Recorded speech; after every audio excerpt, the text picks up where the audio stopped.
نہیں تنویر صاحب، اب اس قسم کہ کوئی نیکی میں نہیں کر سکوں گا۔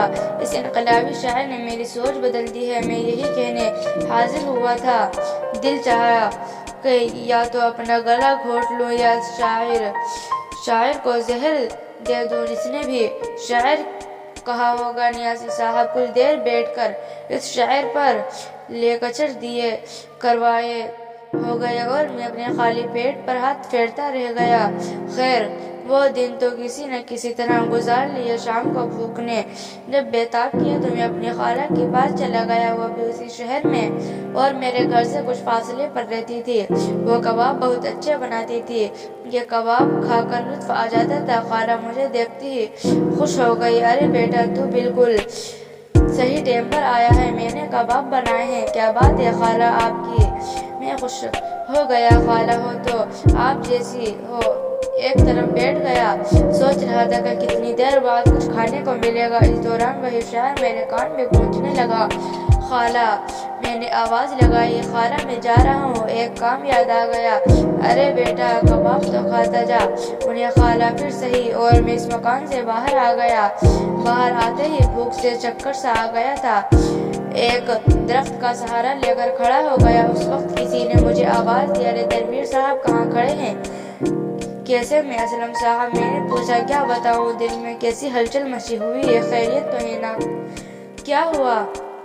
موصوف شاعر بھی تھے، میرے پاس آ کر بولے، خدا کی اس وقت کچھ اور مانگ لیتا تو شاید بھی مل جاتا۔ قبولیت کی گھڑی تھی، لیکن میں نے آپ کو مانگا اور آپ مل گئے۔ ایک بہت زبردست غزل رات کو کہی ہے، ایک مشاعرے میں بھی پڑھنی ہے، لیکن میرا یہ دستور ہے کہ مشاعرے سے پہلے میں اپنے کسی دوست کو سنا کر دار لے لیتا ہوں تاکہ کچھ ہو گیا تو وہ اصلاح کر دے۔ عارف صاحب میں اس قابل کہاں ہوں؟ میں گھبرا کر بولا، شاعر زدہ یہ کیا بات کر دی آپ جیسا بادوق اور کہاں سے لے گا؟ چلیں سامنے والے ہوٹل میں بیٹھ جاتے ہیں، آپ بھی کہیں یہ کہ کس مشکل زمین میں غزل کہی ہے۔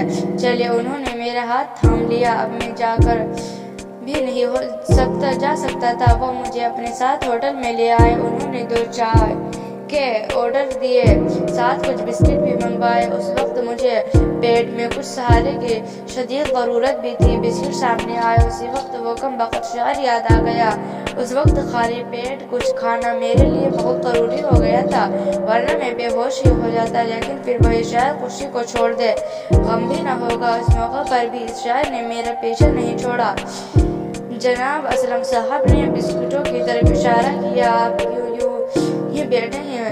نہیں اسلم صاحب، اس وقت کچھ نہیں بول سکا۔ میرے پیٹ میں کچھ گڑبڑ ہے۔ اوہ پیٹ میں گڑبڑ ہے تو آپ کو چائے بھی نہیں پینی چاہیے۔ جی ہاں، میری جان نکلی جا رہی تھی۔ انہوں نے ایک لمحہ انتظار کے بغیر ایک چائے کا آرڈر کینسل کر دیا اور خود چائے اور بسکٹ کھانے لگے، جبکہ میرا یہ حال تھا کہ میں غم اور خوشی کے فلسفے میں پھنسا ہوا تھا۔ اس کے بعد انہوں نے اپنی جیب سے کچھ کاغذ نکالے اور اپنے بیت کی غزل سنانے لگے۔ ایک تو غزل بے تکی، پھر اتنی طویل جیسے پوری اردو شاعری لکھ کر لے آئے ہوں۔ میں کچھ دیر تو بہت حوصلے سے سنتا رہا، پھر آنکھوں کے آگے اندھیرا چھانے لگا اور میں بے ہوش ہو کر لڑک گیا۔ اسلم صاحب مجھے پکار رہے تھے، کچھ اور آوازیں بھی تھی، میرے منہ پر پانی کے چھینٹے دیے جا رہے تھے، لیکن مجھے ہوش نہیں تھا۔ نہ جانے کتنی دیر بعد ہوش آیا ہوگا۔ میں ایک بستر پر لیٹا تھا، نقاہت تو بھی، لیکن اتنی نہیں جتنی پہلے محسوس ہو رہی تھی۔ میرے بستر کے آس پاس کچھ اور بستر بھی تھے جن پر مریض لیٹے ہوئے تھے۔ مجھے ہوش میں دیکھ کر ایک مہربان صورت کی نرس میرے پاس آ گئی۔ اب کیسی طبیعت ہے؟ اس نے پوچھا۔ کون لایا ہے مجھے؟ تم کہیں بے ہوش ہو گئے تھے، لوگ اٹھا کر لائے۔ لوگ لائے ہیں؟ کمزوری کی وجہ سے یہ حال ہو گیا۔ ڈاکٹر صاحب کا بھی یہی خیال تھا۔ تم اب ٹھیک ہو تو جا سکتے ہو، لیکن کسی کمبخت کا دل تھا کہ وہاں سے جائے، اس لیے وہی پڑا سوچتا رہا کہ اس طرح کیسے گزر بسر ہوگی۔ اچھا تھا کہ گاؤں میں ہی رہتا، ابا کی بات مان لیتا اور آسیہ سے شادی کر لیتا۔ کیا ہوا جو وہ میرے میٹر پاس تھی؟ ابھی بھی کچھ نہ بگڑا تھا، اس لیے ہسپتال سے نکل کر سیدھا 5 سال بعد گھر پہنچا اور ابا کے قدموں میں سر رکھ دیا۔ جوان بیٹے کو سینے سے لگانے میں دیر انہوں نے بھی نہیں کی تھی، ابھی تو کھڑی ٹیکسی کا کرایہ بھی ادا کرنا تھا اور امی کے ہاتھ کا بنا کھانا میز پر منتظر تھا۔ کیا ہے نہ خالی شعر کہنے اور سننے سے پیٹ نہیں بھرتا، اب گھر میں سب کے ساتھ سکون سے رہوں گا اور ابا کے ساتھ زمینوں پر جایا کروں گا۔ جوانی میں جاب کرنے اور خود سے اپنے پاؤں پر کھڑا ہونے کا جنون بھی ختم ہو گیا اور اپنے دوستوں کو مصیبت میں دوستی بھی دیکھ لی۔ تو ناظرین کرام، آج کی ہماری ویڈیو آپ کو کیسی لگی کمنٹ کر کے ضرور بتانا، لائک اور شیئر ضرور کرنا۔ اگر ایسی ویڈیو دیکھنے کے لیے ہمارے چینل کو سبسکرائب کریں۔ السلام علیکم ناظرین۔